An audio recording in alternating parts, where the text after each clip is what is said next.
Assalamualaikum warahmatullahi wabarakatuh.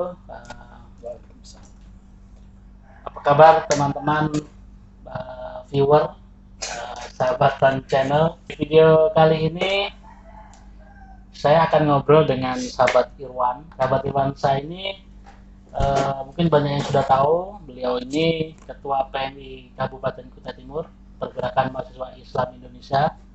Setelah pilkada ini menurut sahabat Irwan gimana? Apa masyarakatnya harus gimana?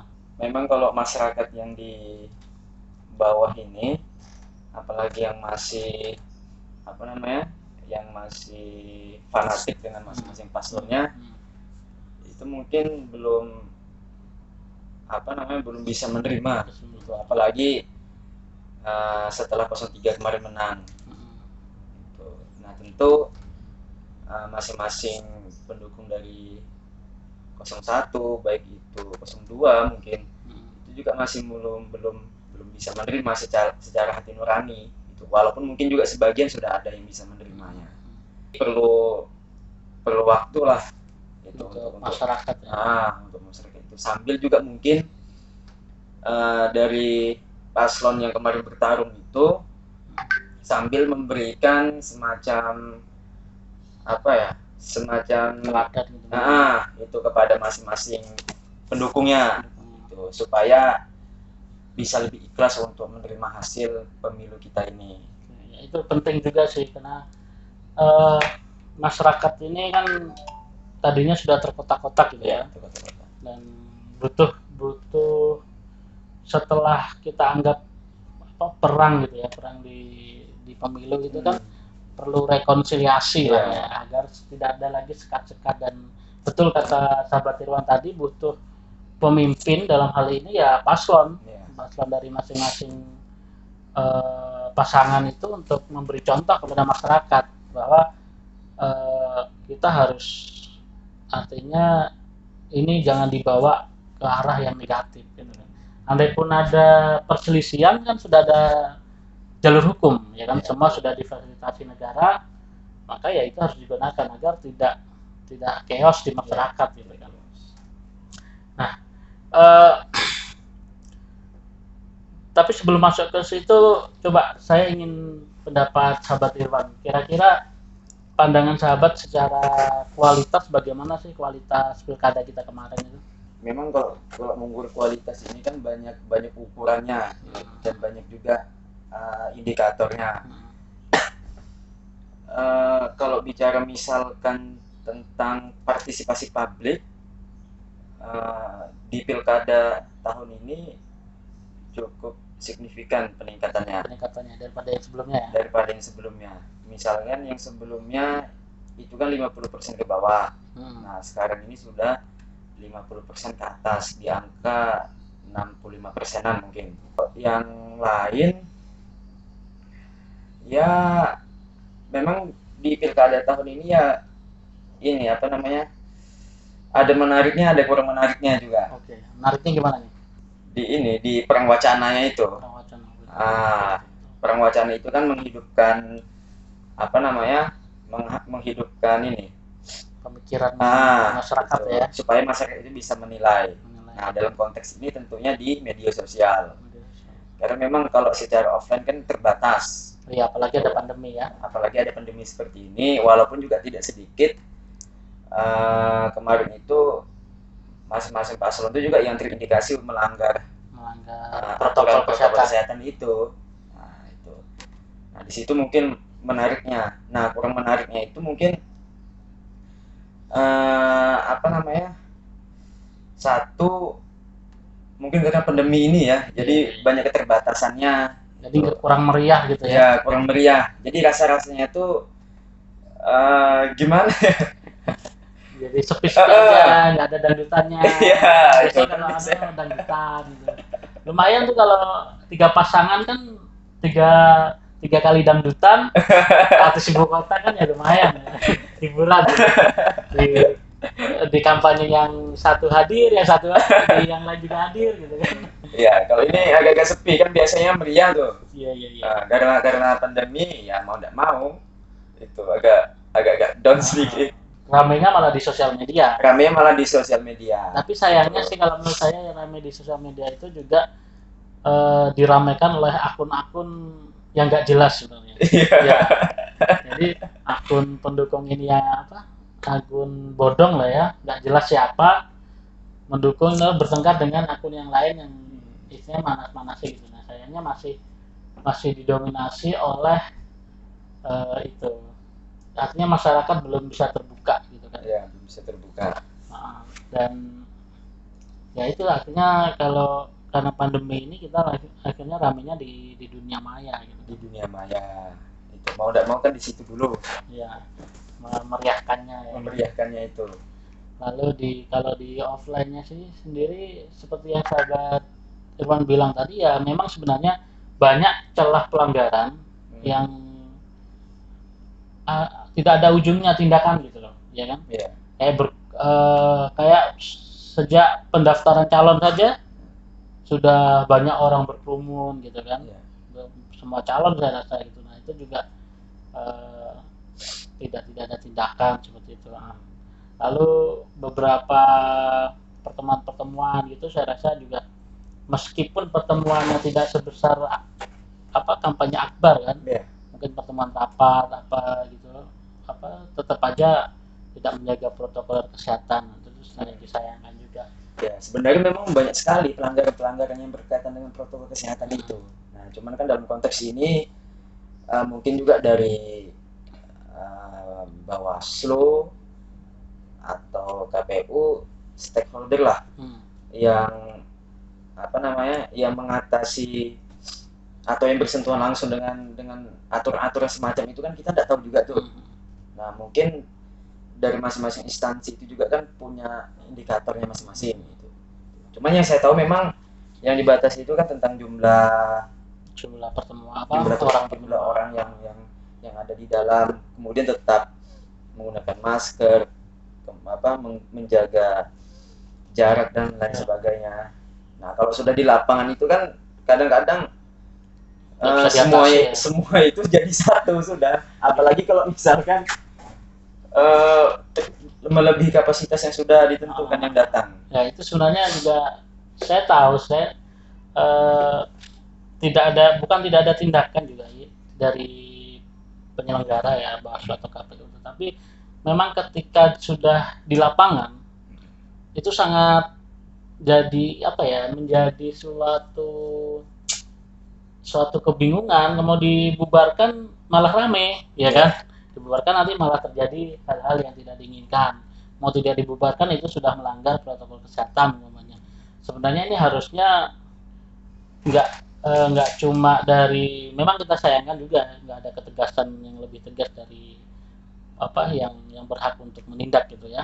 Artinya semua harus diproses walaupun skalanya kecil, umpamanya hanya dalam tanda kutip hanya melanggar protokol kesehatan gitu kan, tapi harusnya itu tetap ditegakkan aturan itu gitu. Tapi juga dari paslon juga sebenarnya kurang menyadari ini gitu loh. Kadang mereka mengatakan patuhi protokol kesehatan itu hanya formalitas, padahal ketika di lapangan terjadi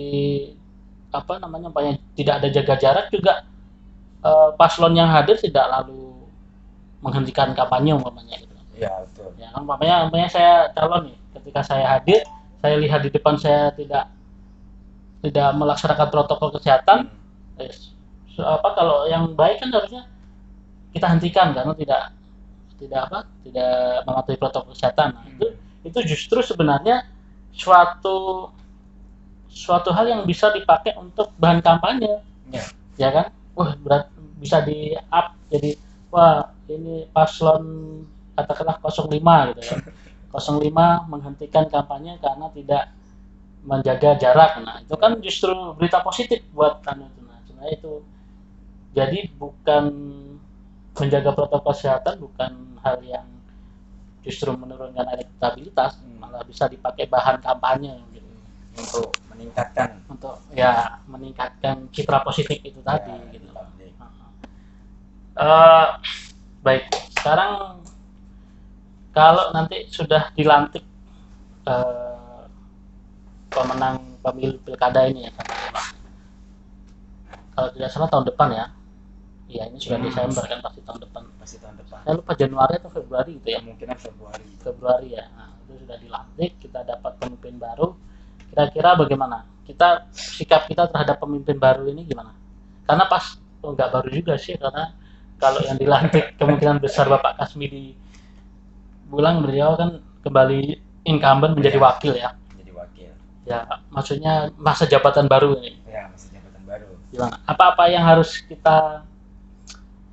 poin-poin yang harus kita perhatikan terhadap pemimpin kita di masa depan ini? Sikap kita bagaimana gitu? Ya, pertama PMI mungkin secara organisasi ya, itu tetap sebagai mitra kritis pemerintah. Nah, artinya PMI ini kan berada di luar pemerintahan, baik itu eksekutif maupun legislatif.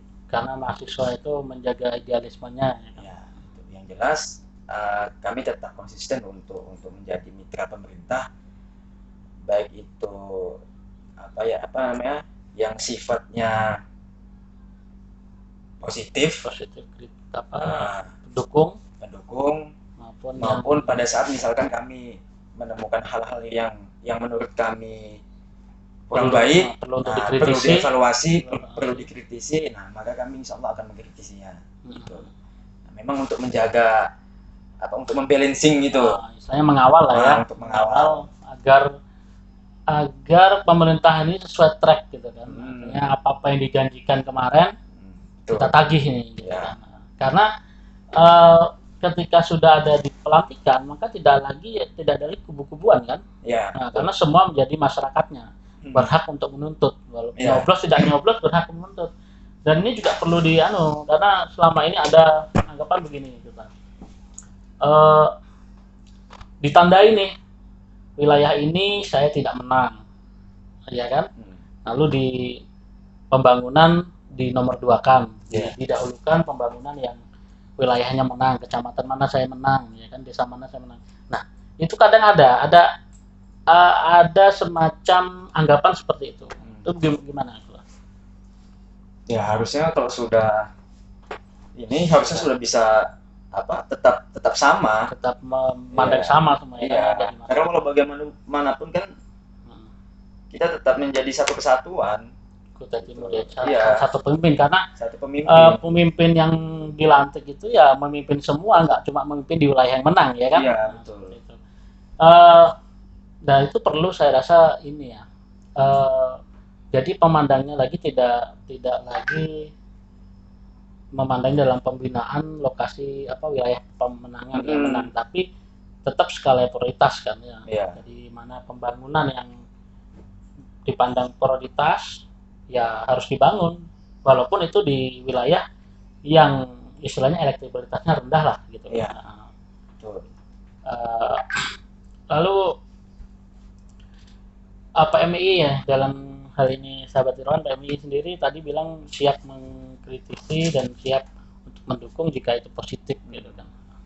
Kira-kira dalam bentuk realnya gimana nih?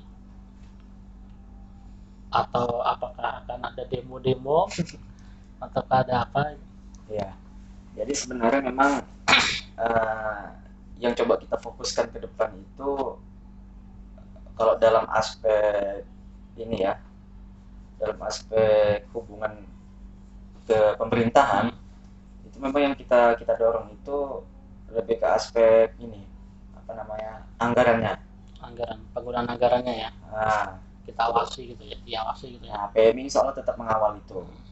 Nah, yang menarik ini, pengawasan terhadap anggaran ini memang jadi hal yang penting ya kan. Karena bisa dibilang nyawa pembangunan itu ya anggaran itu kan. Tapi menurut sahabat Irwan selama ini bagaimana soal keterbukaan anggaran ini? Karena ini menarik juga, kemarin di debat pilkada itu kan juga dibahas tentang bagaimana transparansi anggaran, istilahnya itu ada e-budgeting lewat aplikasi atau website. Nah itu selama ini, tapi sebelum ini kan kalau saya tidak salah anggaran itu sangat susah ya kita akses ya. Nah, kita tidak tahu secara rinci anggaran dari APBD ini dibawa kemana, kan gitu. Ya,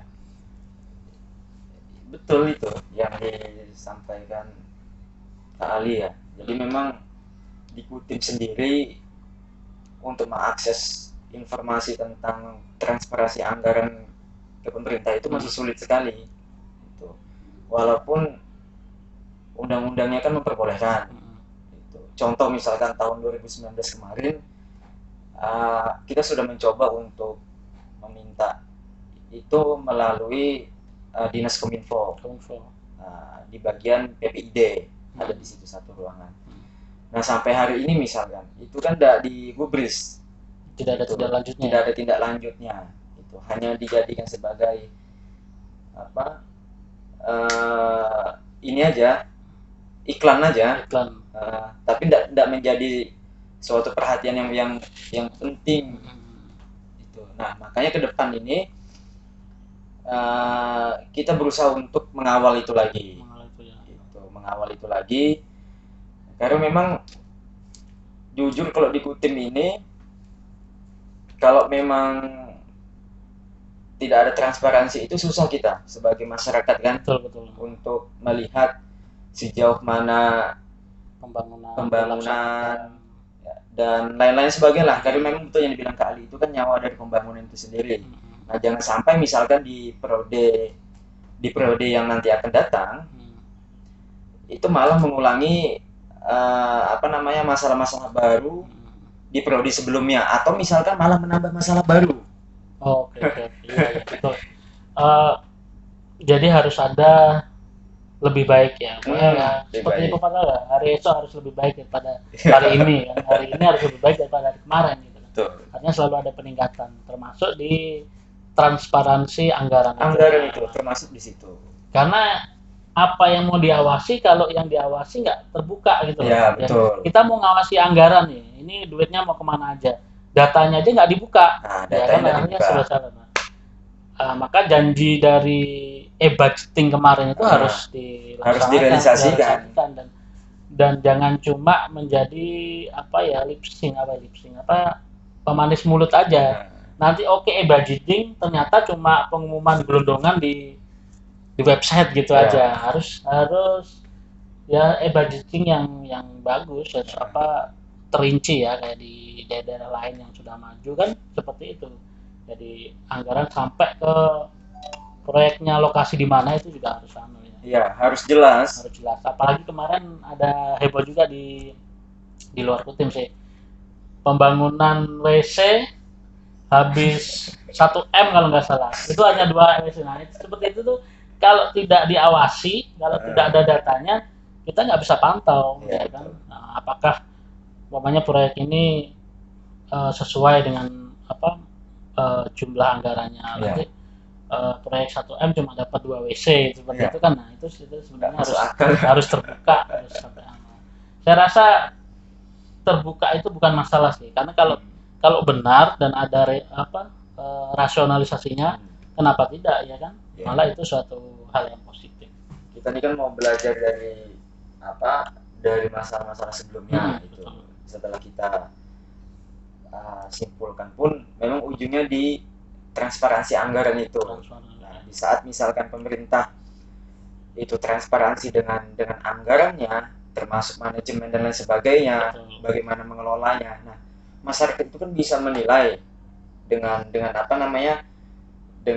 baik dengan data itu. Kalaupun misalkan di kemudian hari ada yang tidak sesuai dengan yang dipraktekkan pemerintah, nah kita kan bisa memberikan evaluasi.